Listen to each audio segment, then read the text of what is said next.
আসসালামু আলাইকুম। ওয়ালাইকুম আসসালাম। মুরব্বি বাসা কোথায়? বাসা হলো ডুমুরিয়া থানা, মাগুরাগুনা গ্রাম। ওখানে নির্বাচন কেমন চলছে? নির্বাচন খুব আনন্দময় হচ্ছে। ক্যান্ডিডেট কে কে? ক্যান্ডিডেট আলিয়াসগার লবি হলো বিএনপির, আর জামাতের প্রার্থী হলো গোলাম পরোয়ার। তা এদের বর্তমান গোলাম পরোয়ারের থেকে আলিয়াসগার লবির পরিবেশ ভালো, কারণ যে কমিটি গঠন করতেছে সেই কমিটিতে লোক তো ঠেলি ফেলানো যাচ্ছে না।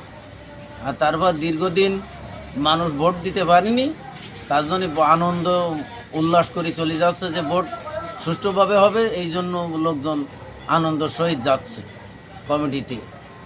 কারণ কারণ এই ভোট আজকে 17 বছর মানুষ অবঞ্চিত ছিল, এখন এই মোটামুটি এই ভোট দেওয়ার জন্যে মানুষ উল্লাস হয়েছে, আনন্দ উল্লাস করতেছে। লবিকে কেন এত ভোট দিচ্ছে যে গোলাম পরোয়ারকে কেন দিবে না? কারণ একটা জিনিস হলো কি, এই আলিয়াসগার লবি হলো 71-এর অবদান আছে, 71-এর অবদান আছে। আর গোলাম পরোয়ারের কোনো 71-এর কোনো তাদের কোনো অবদান নাই। জিয়ার রহমানের যেরকম অবদান আছে 71-এ, গোলাম পরোয়ার জামাতের কোনো অবদান নাই। আর আমার কি মুসলমানের থেকে হিন্দুরা বেশি বর্তমান ভোট দেওয়ার জন্য আগ্রহী যা বিএনপি। বিএনপি তো এর আগে ক্ষমতায় ছিল, তখন আলিয়াসগঞ্জ লবির কি উন্নয়নমূলক কাজ ছিল যা গোলাম পরোয়ারের কাজ বেশি করছে? গোলাম পরোয়ার যখন ছিল তখন তো বিএনপি ক্ষমতায় ছিল, বিএনপি কাজ দিচ্ছে, তাই গোলাম পরোয়ার টুকটাক কাজ করেছে। আর ভরপুর কাজ করেছে তো সিটির ভিতরে আলিয়াসগার লবি, দুইতে ছিল আলিয়াসগার লবি।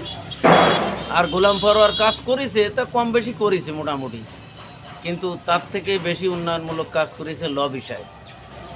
ইদানিং যে কাজের মাত্রা দেখা যাচ্ছে তাতে কার কাজ বেশি দেখা যাচ্ছে, লবি না? লবির কাজ বেশি দেখা যাচ্ছে। লবি বেশি। সেই হিসাবে লবি লবি ধানের শীষ মার্কায় নির্বাচিত হবে হ্যাঁ, নির্বাচনে আশা করা যায় নাকি? আশা করা, ইনশাল্লাহ। আচ্ছা, আমি বগুড়া আসছি দেখে বগুড়া লোক কি এমনি এমনি শোনাচ্ছেন না সত্যই ঘটনা? সত্যই ঘটনা। আলিয়াসগঞ্জ লবিরই ভালো, ফিল ভালো না? ফিল ভালো। আচ্ছা, বলার জন্য ধন্যবাদ, ভালো থাকবেন, আসসালামু আলাইকুম।